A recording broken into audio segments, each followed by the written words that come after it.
Hi అండి. అందరికీ నమస్తే. ఈ చేపలు చూడండి ఫ్రెండ్స్. మంచి సముద్రం చేపలో మరి తెలవదు నాకు.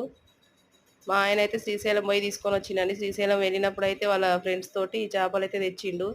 చాలా పెద్దగా ఉన్నాయండి వెండి చేపలైనా కూడా. చిన్న చిన్నగా లేవు.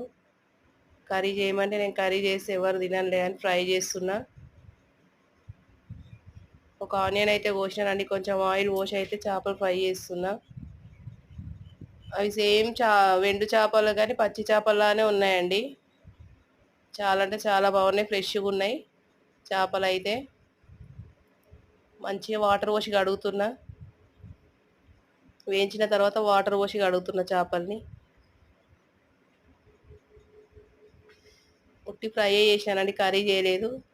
చేపలు రొయ్యలు రెండు అయితే తెచ్చుకుంటూ పావు కిలో 400 ఏమో పడ్డదంట అక్కడ. మంచిగా ఫ్రెష్గా ఉన్నాయి చేపలు అయితే. రొయ్యలు పావు కిలో, వెండి చేపలు పావు కిలో తెచ్చిండు. ఎవరికైనా నచ్చితే లైక్ చేయండి. ఓకేనా ఫ్రెండ్స్? బాయ్.